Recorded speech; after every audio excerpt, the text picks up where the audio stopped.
The River Thames, a murky artery coursing through London's heart, held secrets, not treasures or sunken ships, but something far more sinister.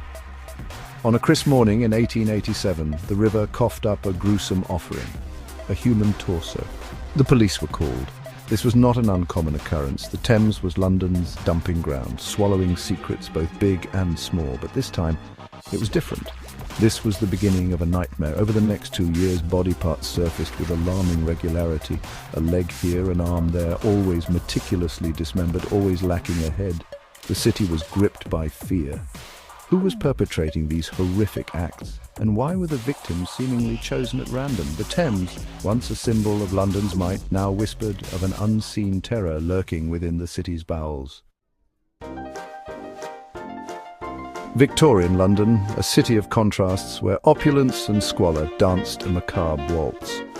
Gaslight illuminated grand avenues, yet cast long shadows in the labyrinthine slums. For the wealthy, life was a whirlwind of balls, operas, and lavish dinners. But for the poor, existence was a daily struggle against hunger, disease, and despair. Life was cheap, death even cheaper. Public executions drew large crowds, a grim spectacle for entertainment. Bodies piled high in overcrowded cemeteries, while the unclaimed found their final resting place in unmarked paupers' graves.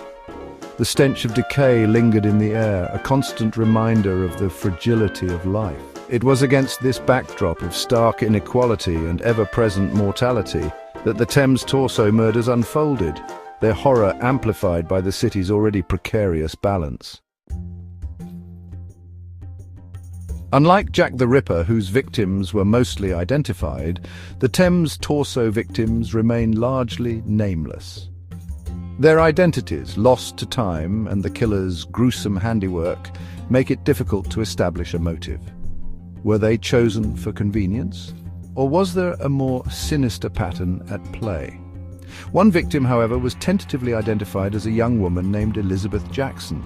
Her life, a tapestry woven from poverty and hardship, offered a glimpse into the vulnerability of women in London's underclass. Living on the margins, their disappearances often went unnoticed, their stories untold.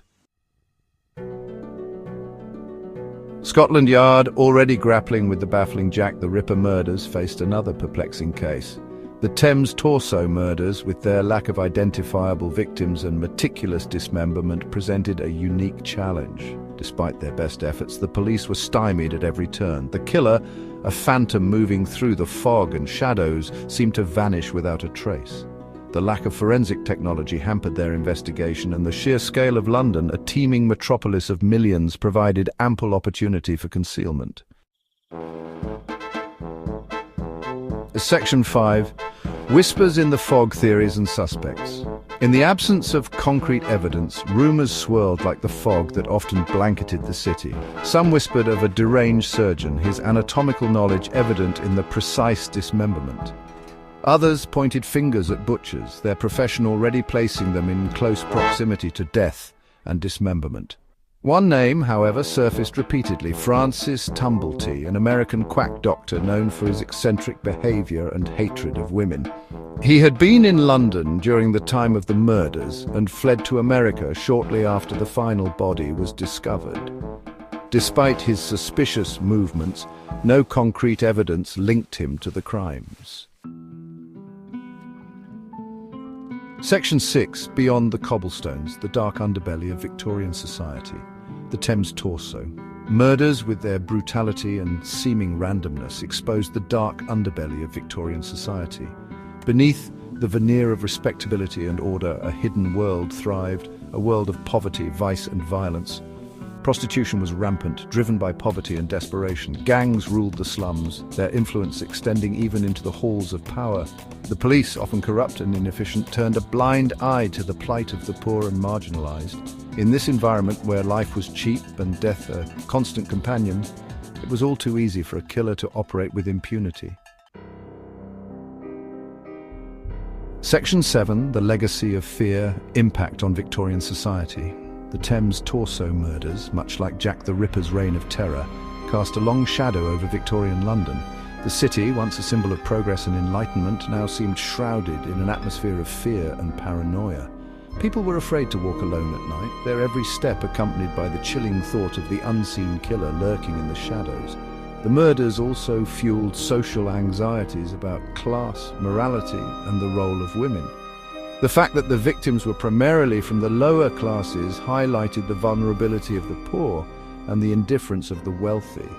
The gruesome nature of the crimes, particularly the dismemberment, sparked debates about the nature of evil and the potential for depravity lurking within seemingly civilized society. Section 8. Echoes in Time. The case's influence on culture. The Thames torso murders, though overshadowed by the notoriety of Jack the Ripper, left an indelible mark on the public imagination. The case became fertile ground for writers, artists, and filmmakers who drew inspiration from its chilling details and unresolved mysteries. From sensationalized newspaper accounts to fictionalized retellings, the murders found their way into the cultural narrative, serving as a reminder of the dark side of human nature and the fragility of civilization.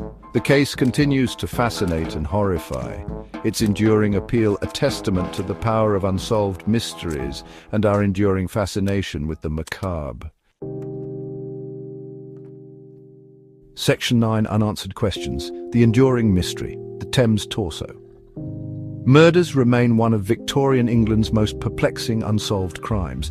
The killer, shrouded in mystery, was never apprehended, and the motives behind the gruesome acts continue to elude us. Did the killer act alone, or were there other accomplices?